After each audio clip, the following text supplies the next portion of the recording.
Hello. One of these people are you. You've had a long day at school. Or was it the office? Maybe you were shopping. Now you are home.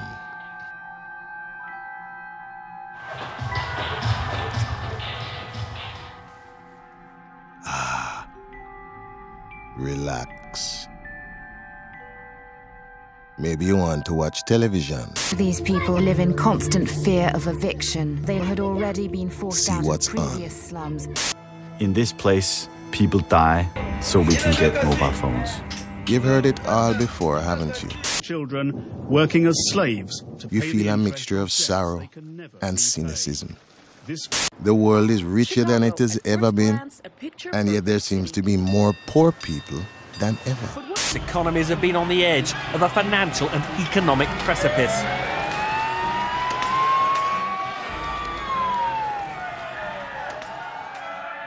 You are falling asleep. You're going to have a strange dream. It starts with this thought. If we want to make poverty history, then first we need to understand the history of poverty.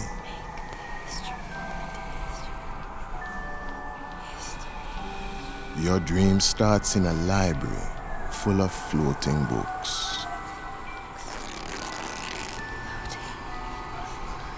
There are voices that seem to come from the books and speak to you. Poverty, wealth, power, powerlessness are connected. Poverty isn't solved automatically by growth. What can we do for them, or what do they need? That's a question which is a little too general in a sense, because there is no one answer.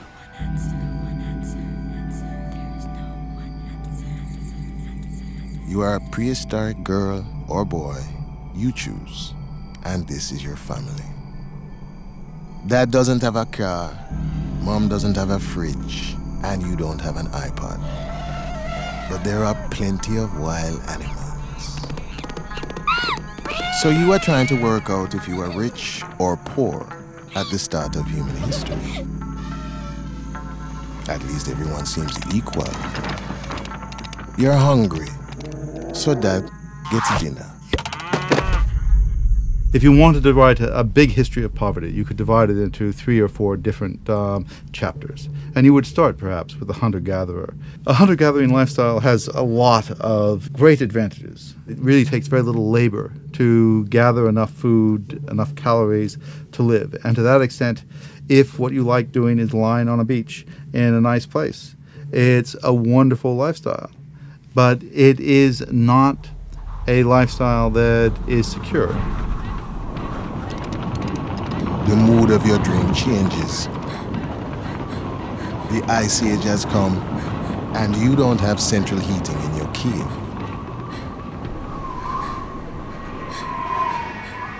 So you get frozen very quickly.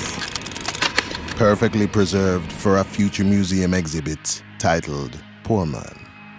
The insecurity of a hunter-gathering lifestyle is that, yes, you could die suddenly. What if there is a sudden change in climate? What if there's a sudden animal flu that kills off the livestock you live off of? The ability to actually plan for and build in a response to those kinds of changes is almost impossible.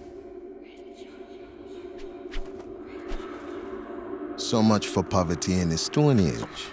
With no food or medicine, you died before you could find out much about it. Now your soul floats over the world's early civilizations.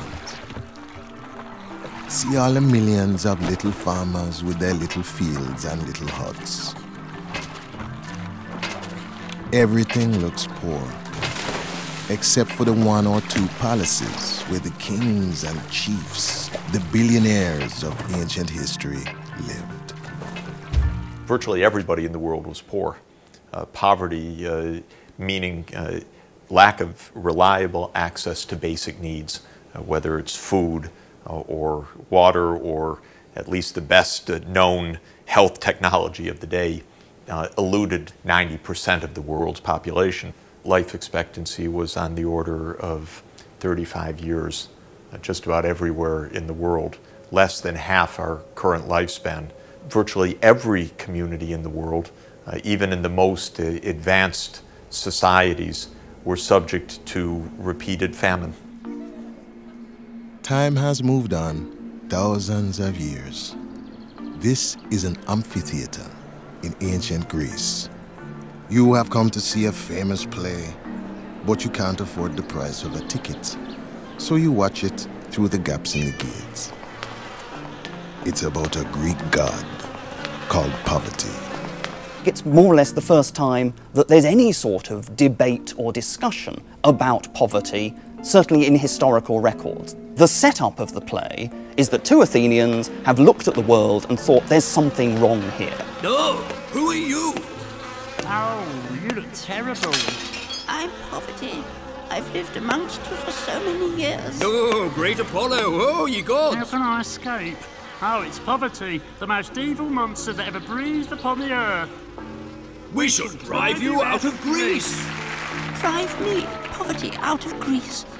That would be disaster for humanity. If wealth is distributed to everyone equally, then no one will ever work hard again. No one will want to make clothes or shoes, lay bricks, plow the fields, or gather the harvest. You're talking crap, because everything on your list will be done by slaves, of course. Yes, but if everyone was rich, no one would want to engage in the dirty business of selling slaves. It's the way the world works. Essentially, poverty is what makes the rich rich. What we have is poverty located at the very center of the operation of the system, as the engine of the system.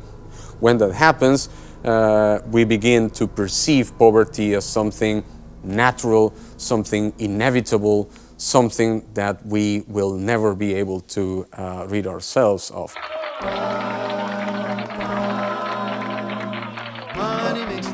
You feel disheartened.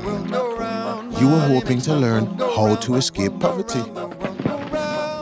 Instead, they said, poverty makes the world go round, the world go round, the world go round. Poverty makes the world go round, it makes the world go round. So, now you know you are going to be poor for a long, long time.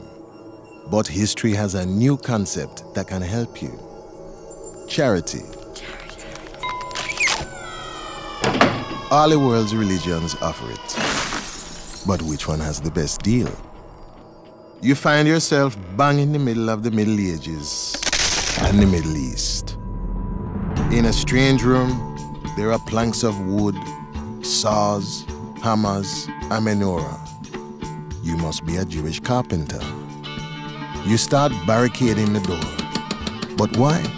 In urban areas, and for example in a city such as Cairo, which would have been a population in the late Middle Ages of 200, 250,000 people, there were large numbers of people who slept out of doors. There were also people who slept in very primitive or simple accommodations, people who lived in small huts, people who lived in tents, people who slept in ditches or on benches by the side of the road.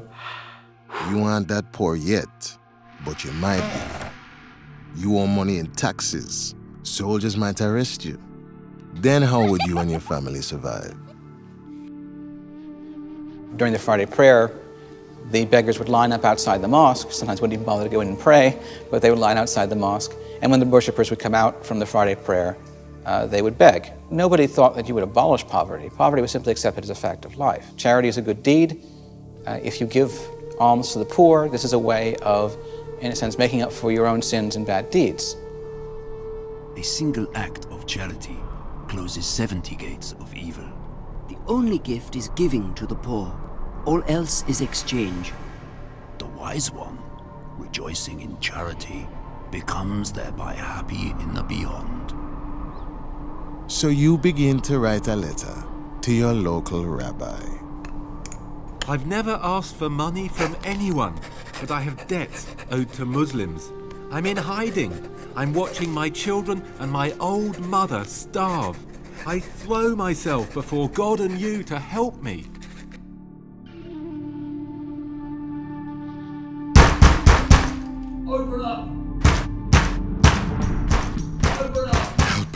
Help! Oh God, save me from the tax collectors! And you step into a different world. 200 years on in time. Now you have nothing. Just a bad leg and a crutch. You are a beggar in a sea of beggars. Paris, around 1282, is the biggest city in Western Europe with a population of 200,000 or so. We have no statistics that would enable us to count the number of poor in Paris, but a good guess would be some 50% of the population is either laboring poor or non-laboring poor.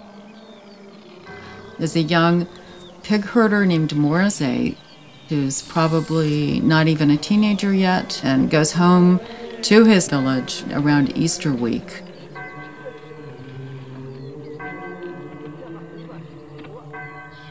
As soon as he gets home, something happens to his legs and he can't walk anymore.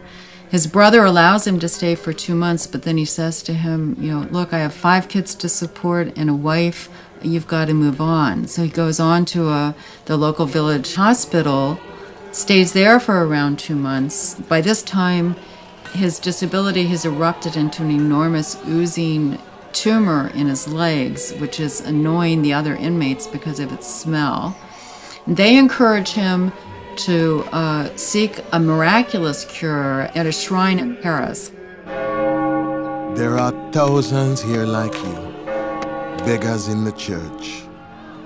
You are attending a funeral, but neither you nor any of the other poor people here knew the man who died. What's important is that you have heard he was minted, one of the richest landowners around. There is a sermon. Let all the brothers strive to follow the poverty of our Lord Jesus Christ, and let them rejoice when they find themselves among the poor, the weak, the sick, and those who beg. Don't say that, you think to yourself, or everyone will want to try this lifestyle. Too late. The crowd has doubled in size, and it is full of monks in robes, begging like you. Suddenly you get a new kind of religious order that is imitating the behavior of the poor themselves. So Franciscan order, the Dominican order, and part of their expression of their own piety and self-abnegation is to go out begging in the streets. And those beggars were then in competition with the real poor. The basic lesson of medieval poverty is that there are bureaucracies and systems being built on the sufferings of others all the time, and that's true now as it has always been. And you look at your average medieval cathedral, maybe designed to honor the poor, and yet I don't think many of the statues and monuments are very eatable or helpful. At last, money left by the rich nobleman is being handed out by the priests. Make sure you get some before it runs out. We have examples of wills in which furriers and other kinds of merchants were setting aside large amounts of money, in one case enough money so that 20,000 people apparently were given 1 penny each at his funeral. Apparently there could be accidents of people being crushed in these almsgiving events. And look at yourself now. You are the ruler of a Latin American civilization, the Incas. You were rich, but you are about to become poor, faster than anyone else in history. The era of colonialism has begun. The Spanish have conquered your country. If you fill this room with gold, they won't kill you, so they say. Poverty is the consequence of plunder. Behind every single form of modern poverty, you find the use of force. Now you have been put in prison. You see your people are dying. The colonizers brought new diseases with them, influenza, syphilis, that are killing half your people. Europeans made Latin America poorer in many ways. Their land was taken from them, they were displaced, they didn't have the means to sustain themselves, and they were obliged to work in the plantations, in the haciendas, in the mines, so that they could extract the silver and gold which Europeans valued. This is what turned vast numbers of Latin American peoples into effectively the wretched of the earth. The Inca Emperor has his own dream within your dream. The world does not look like it does today. Europe is not yet much richer than anywhere else. You wonder how all that changed. Latin America offers a clue. European colonizers are laying the foundations of modern poverty. You look through the clouds at Africa, trying to see if they are hungry yet. West Africans were economically savvy. Those who participated in economic productivity or economic production were numerous, especially the ordinary people.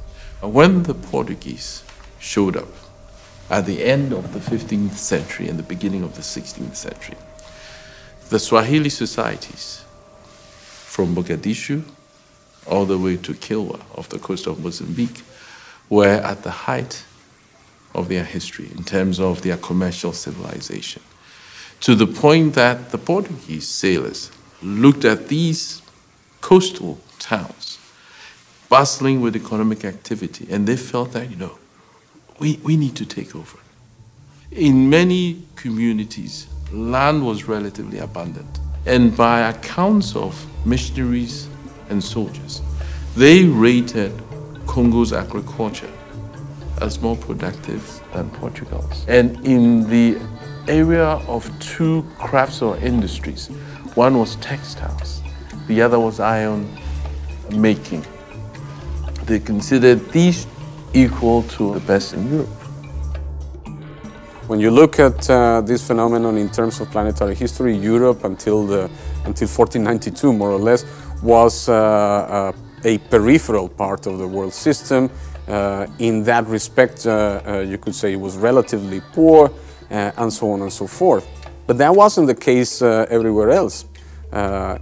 In fact, if you look at Africa, Asia, and America, you will have seen societies thriving in their own terms. Then afterwards, that situation changes radically. An iron ring around your neck. You, the emperor of the Incas, are being executed. The technical term for this painful death is garroting. See? And you feel yourself falling, then crawling through the center of the world. You emerge on the other side, in China. A young girl in a huge field. Nothing can grow here. There could be a famine. And yet you feel safe in China. From the times of the earliest records, famine prevention, flood control were considered to be the essential task of the rulers.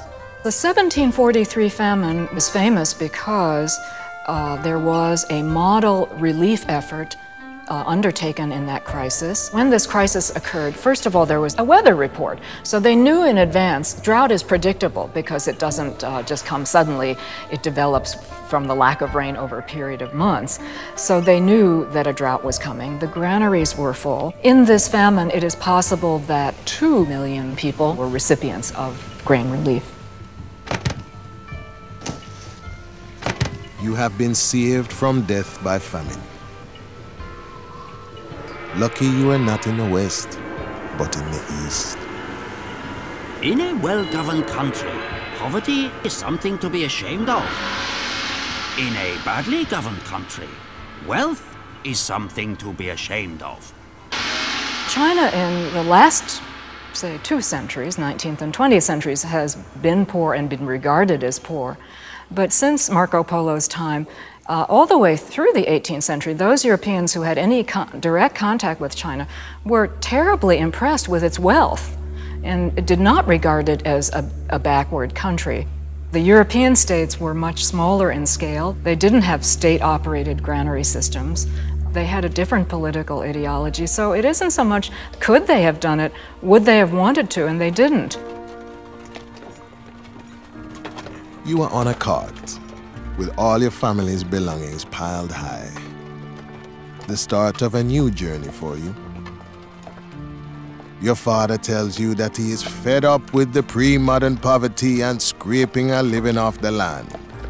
He sold his little farm to a big landowner for a few coins.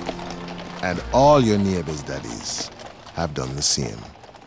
That process of moving from a community form of agriculture, where a whole village participated in the process and defined themselves as almost an agricultural collective, to one in which you have essentially capitalist landholding and individual farms. You can view it either as a land grab by the rich or a process of creating a greater and more efficient system. It was both. Ich würde sagen, dass die Armut also zwei frühere Phasen gehabt hat. Eine Phase, eine sehr lange und große Phase, wo die Menschen im Wesentlichen in ländlichen Regionen gewohnt haben. Die zweite Phase ist dann die Phase, wo sich große Städte gebildet haben und in diesen Städten zum ersten Mal wirklich große Ungleichheiten aufgetreten sind, wo also sozusagen das Problem der relativen Armut, des Beieinanderseins von Reichen und Armen zum Problem wurde. Welcome to a city in the age of industry.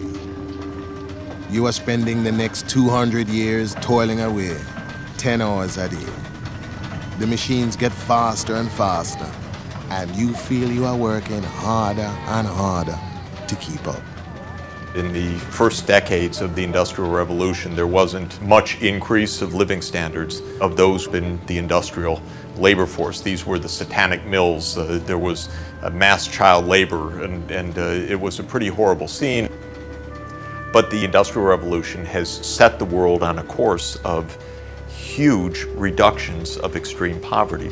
What was 90% of the world in 1800, as of 2011, might be something on the order of 15 to 20% of the world accurately judged to be living in extreme poverty.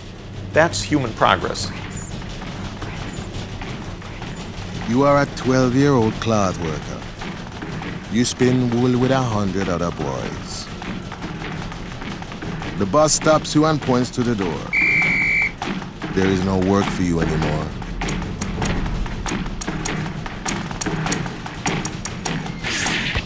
War has disrupted your markets. Your factory cannot deliver the yarn to the weavers. What you end up with is an entirely different kind of risk environment. Risk that comes from having to have moved across the country perhaps for a specialist job. What happens when the kind of machine you're used to working on ceases to be the most up-to-date and is replaced? All of that creates a kind of insecurity that is new. You pass the street workers of your city, the chimney sweeps, matchbox sellers, beggars, and prostitutes. You're scared. The important people in top hats have a new way of helping the poor. The workhouse is a machine for grinding rogues honest. One of the great responses to poverty, and urban poverty in particular, was the workhouse or the poorhouse. Most of them start off trying to be punitive. They start off thinking that they're going to have lots of able-bodied men who they can put to work and make lots of money from. And what happens again and again is that they find that the people they were actually giving relief to are women, are the elderly, and the disabled. And as a result, they very quickly become relatively benign places. Nobody wants to starve a 90-year-old woman. I mean, it just doesn't happen. It's after the workhouse for you. As you pass through the doorway, your body changes. Your hair grows long. Chest expands. There is a big bump on your stomach. person I always come back to is a woman named Jane Brown. She was a 17-year-old prostitute living near Covent Garden.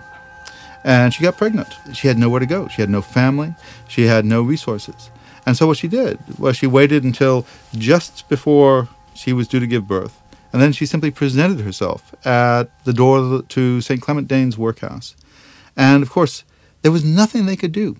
The baby wasn't going to wait. And so she ended up in a specialist maternity ward in the hospital, giving birth to a very healthy young boy, staying in the workhouse against all the policies of the parish for the next 6 months. And in effect, she played the system. The poor figure out how the system works and make it work for them. And now you enter a dining room full of thin, hungry little boys. Something reminds you of a book you once read. The boys are being served a horrid-looking soup. One of them, perhaps he is your son, stands up and walks up to the man in charge and holds up his bowl and says, "Please, sir, I want some more." Blimey, he wants more. Oliver Twist is the kind of classic example of the objectified pauper. He is a perfect small child thrown onto the seas of an uncaring world. I mean, essentially, Dickens creates half the stereotypes we have of workhouses and poverty. There was a whole generation of urban Argonauts off to the slums in order to find a stereotype to write up for their eager readers. It was almost a pornography of poverty. In response, there is a public outcry, and the government is forced to, in turn, respond to poverty.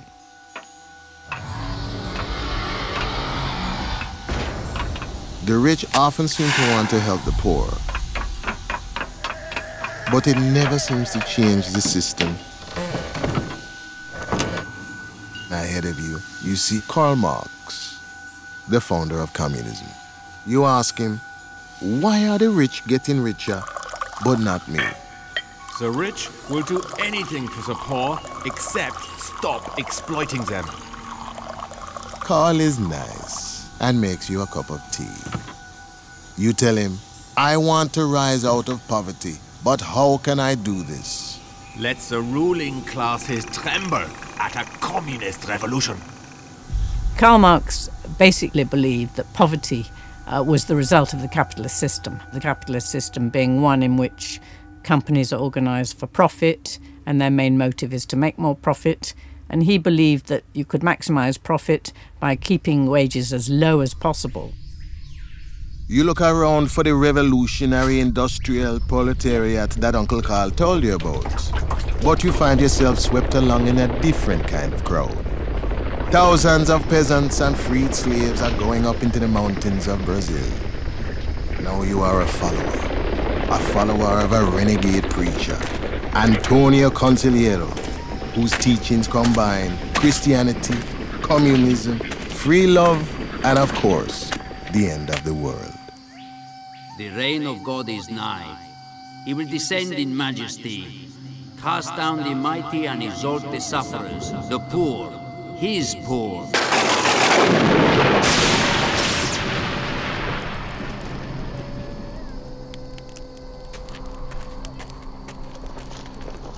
Antonio Consigliero preached the end of days, thus turning the language of religion into a political weapon with economic consequences.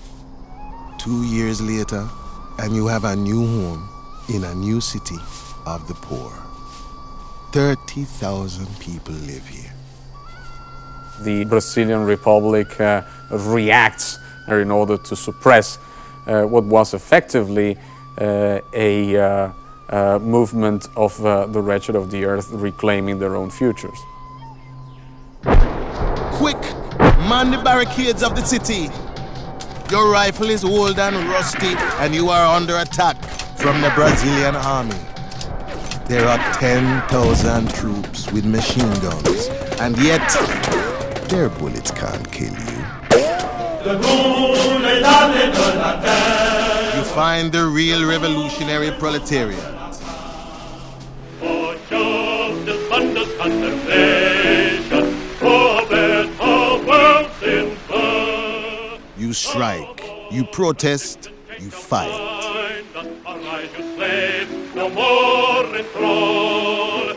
So comrades, come on and rally. Across the world you overthrow governments, though sometimes you have to settle for equal rights and higher wages. The elite doesn't just give way. Mass improvements, I think, come from people organising themselves. The poor get the poor out of poverty. You are on your way up in the West. The government builds sewers and installs water pipes.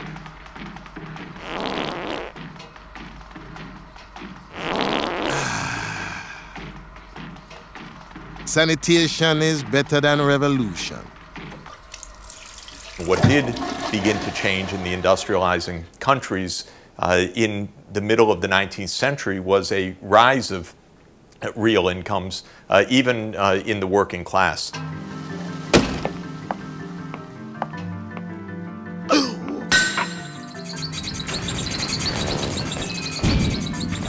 World wars come and go. There's even the Great Depression. But you still feel things are getting better. Now there are suburbs, motor cars, fridges, vacuum cleaners, TVs. It's difficult to work out exactly what is reducing poverty.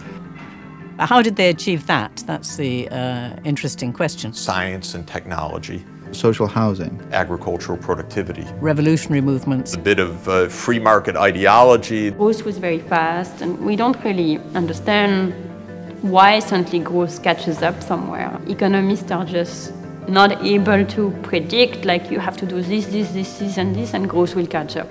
There is no, like, kind of formula that helps to do that. When it happens, if it happens, then, you know, a lot of problems get solved. You're on top of the world again. But time has moved forward to present day.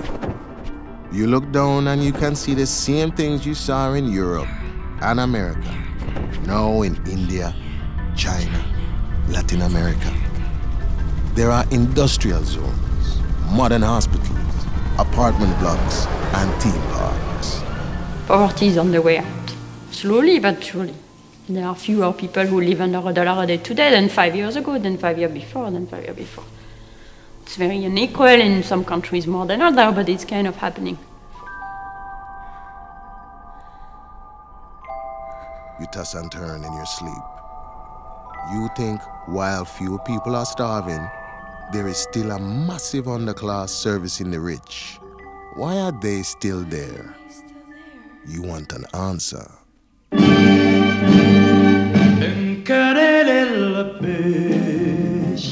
You are under palm trees, and beyond the tall mountains lies the glittering ocean. In the distance, there are some things you have never seen before. By the end of the 19th century, there was already a sustained movement out of poverty for those parts of the world that were industrializing.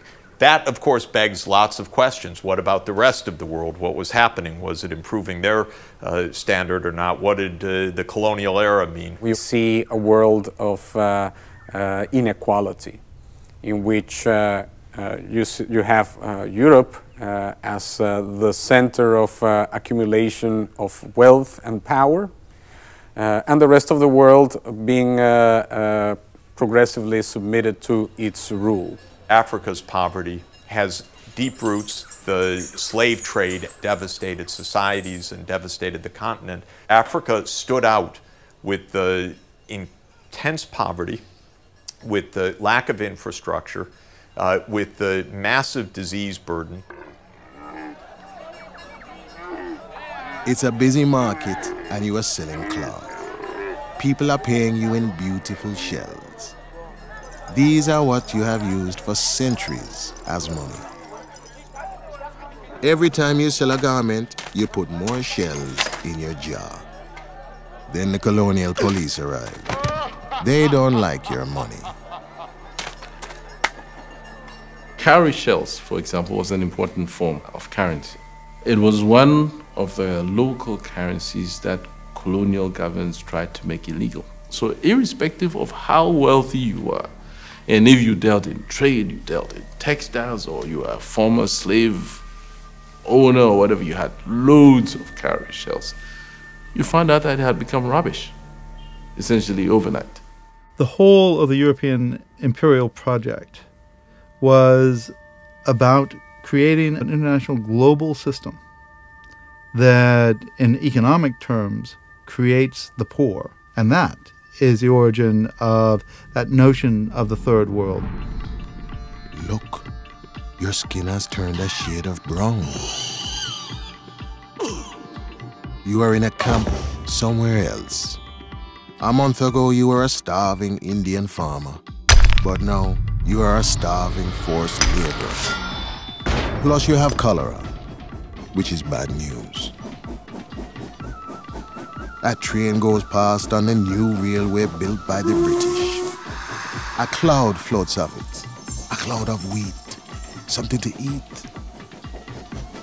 You realize the train is full of grain destined for export. Poverty is the worst form of violence. The 1876 Southern Indian famine was, in part, an issue of simple bad weather. There was a harvest failure, but it didn't need to be a famine. You had a situation where people were starving and still exporting grain. A lot of Southern Indian grain was being shipped as far away as Britain. Huge amounts of food were shipped out of India that could have fed the 6 to 10 million people who eventually died. You serve alcohol to the poor black workers of South Africa.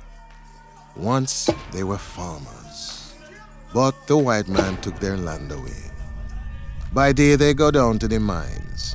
In the evening, they talk about a system that made them poor because of the color of their skin. The 1913 Land Act made it difficult for South Africans to buy land.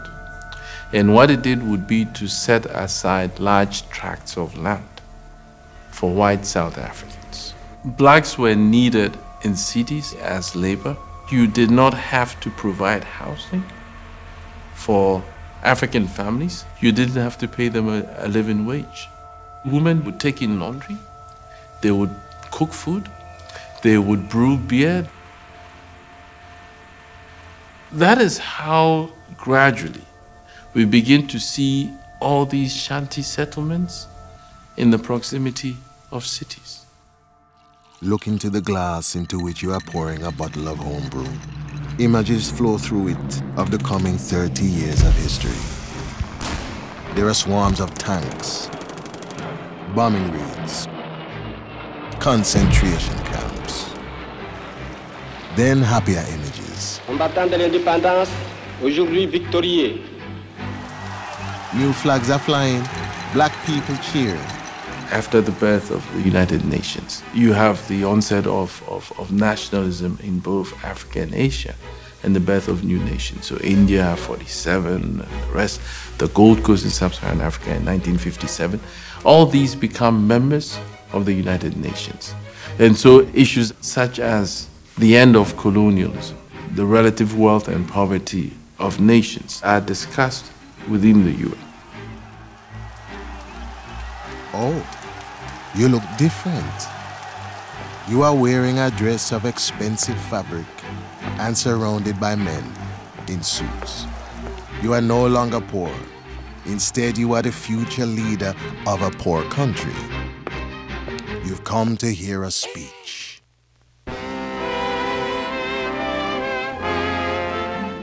More than half the people of the world are living in conditions approaching misery. Their poverty is a handicap and a threat both to them and to more prosperous areas. For the first time in history, humanity possesses the knowledge and skill to relieve the suffering of these people. A new chapter in the history of poverty is beginning. The world is now divided into rich countries and poor countries. The rich countries at long last admit they have to help the poor ones.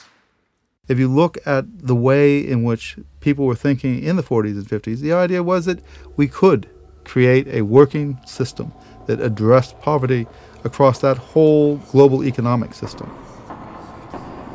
Oh, a lift. Press the highest button.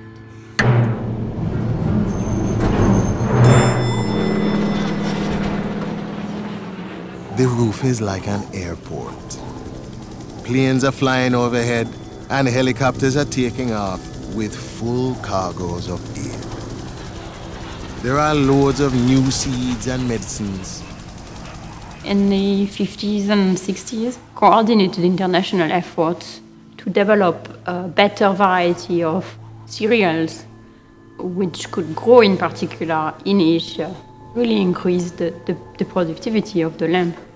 And so the Green Revolution really took hundreds of millions of people out from the brink of starvation, turned India from a country which didn't have enough food to a country that actually exports food. The helicopters blow a strong wind that drives you backwards towards the elevator. This time there are only two buttons, China and Africa. You press the China button.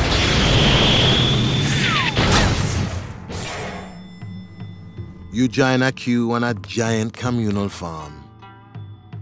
In time for Chairman Mao's great leap forward. Mao was very concerned not with the poverty of individuals and their families, but the poverty of the nation as a whole, and wanted to raise China's economic status.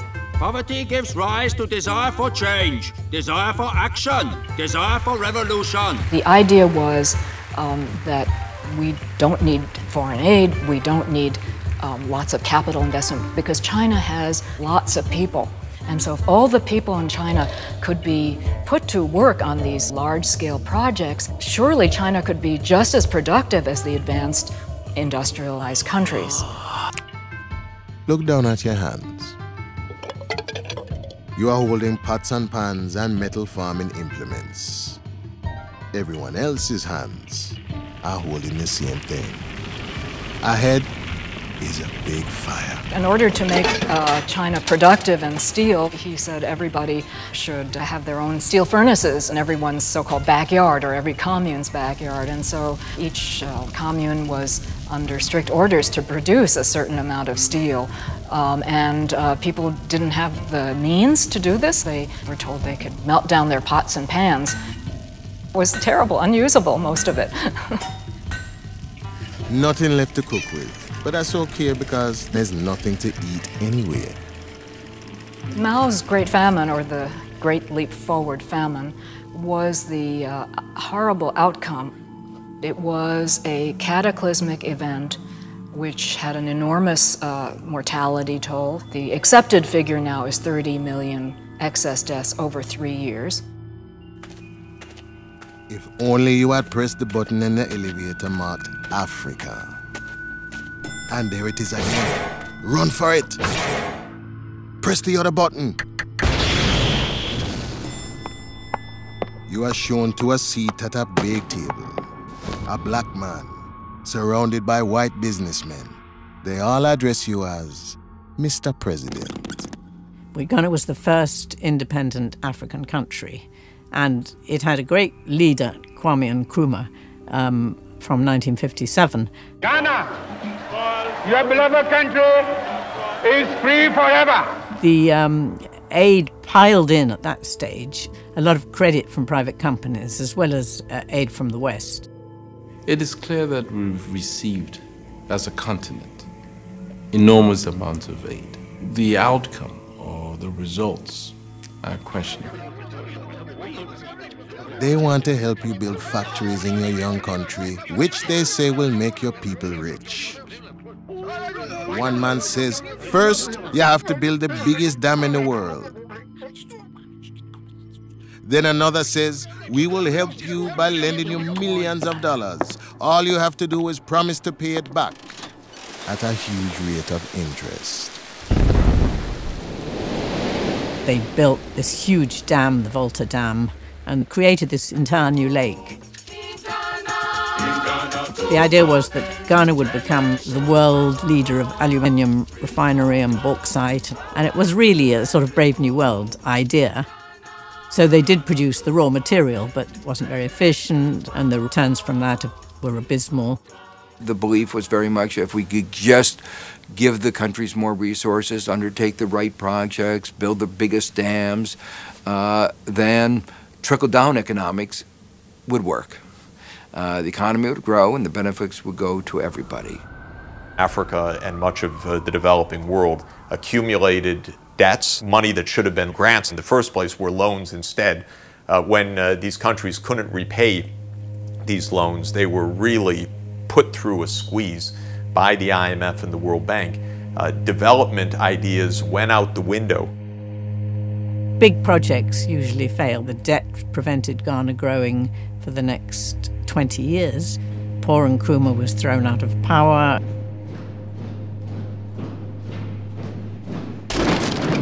Soldiers have come into your offices and they are forcing you to flee. You are chased. As you run, you see terrible sights. There are children with Kalashnikovs, amputations, rapes, massacres, famines. Those famines aren't about the lack of food in the world. They aren't frequently, as in Somalia at the moment, not even about lack of aid. We know that the harvest is going to fail in Eastern Africa once every 12 or 15 years. If you have a working state and your harvest fails, you raise the cash and you buy in food and you ship it in and you make sure it's distributed. You don't allow people to starve. But is the formula of capitalism plus welfare state minus civil war equals poverty reduction? Well, I guess at its most simplest, that is the case. If you can get it, you don't always get it. You often get capitalism without a welfare state without successful economy, and either way, then you're stuck. There are ever greater contrasts. Slums spreading outwards and skyscrapers zooming upwards. Refugees fleeing across bridges and highways packed with new cars. Oceans full of container ships, camps full of starving families. You go down to take a closer look. You are appearing in a TV game show. It's called Who Wants to Be a Billionaire? Who wants to be a billionaire? The host chats to the first competitor. You're a lady from Bangladesh. She's a lady from Bangladesh who borrowed money from a microfinance bank at low rates of interest, which she used to invest in her street stall. And now she runs a supermarket. The most important way of getting out of poverty is to make sure that everybody can earn their way out of poverty one way or another. Lula, the ex-president of Brazil, he was born into poverty, and he had some ideas about how to help others out of it. Brazil had widening inequality. One wondered where their society was going. They first began by investing heavily in education, trying to provide incentives to make sure that parents sent their children to school. And these programs break the nexus of poverty. Then the host chats to you, the contestant from China. Your name is Dong Qinghao. You were a poor farm laborer who went to the city and started selling ice lollies. And in 20 years, you built that up into China's largest drinks company with a drink called Future Cola. China, over the last 30 years, has shown that it is possible to make major dents in poverty, to really bring it down. Several hundred million people have moved out of poverty in China. And now, the question for you on which the $1 billion prize rests. What reduces poverty today? Is it A, AIDS, B, communism, C, state spending, or D, globalization?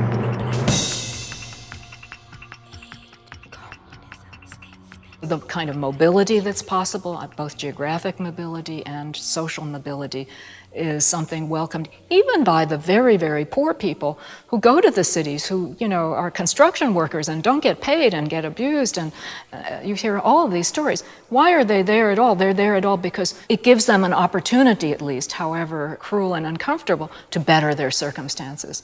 If you're mentioning the fact that an important number of people have been lifted out of poverty, inverted commas, in China, you need to also take into account the fact that they have had to migrate from their traditional communities in order to work in inhumane conditions in factories in China. I'm sure that working in such conditions is not something that anyone in their right mind would call, you know, getting richer.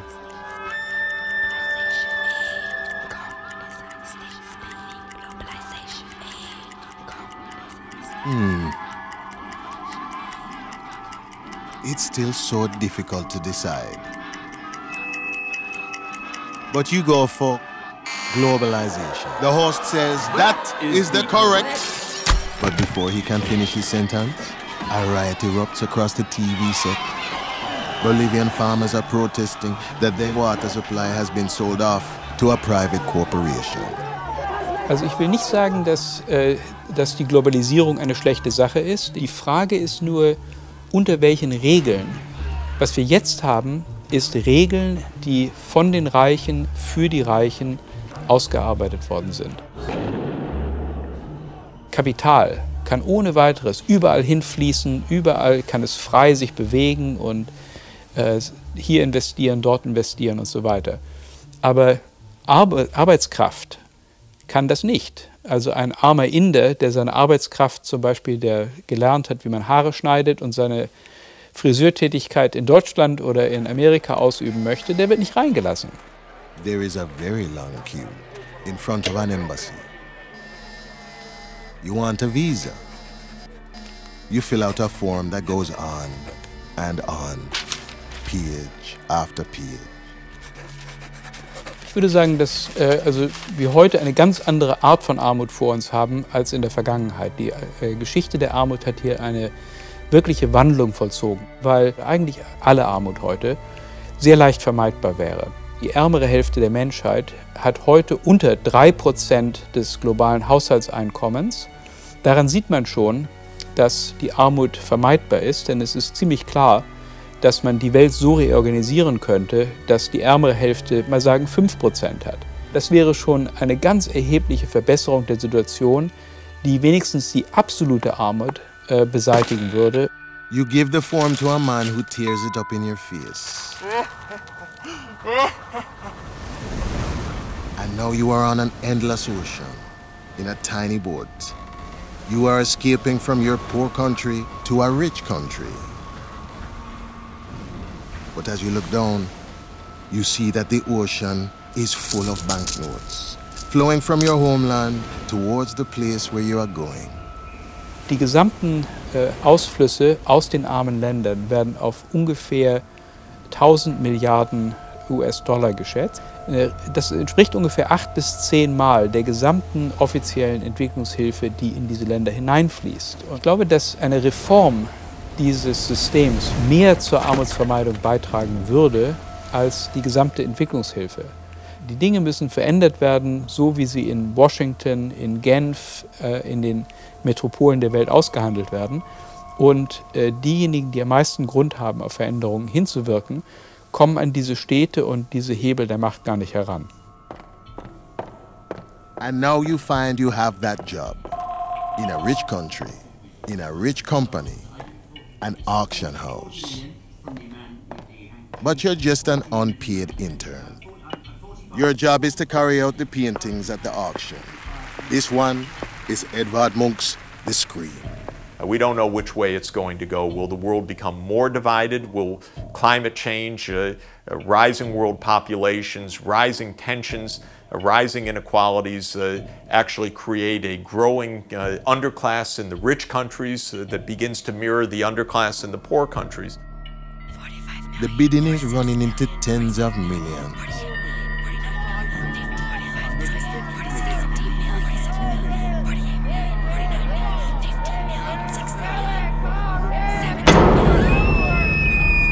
Every time the auctioneer brings down his hammer, you hear the painting scream and see another apocalyptic future. World recession, global warming, a virus with no cure. And then you wake up. It was only a dream. It's time to get up and go out. You walk out the front door. You are walking down a street in a modern city amidst a crowd. They are marching. There was an idea called trickle-down economics. If you could just get the economy to grow, everybody would benefit. Sometimes a rising tide lifts all boats. That's nonsense. It's not true.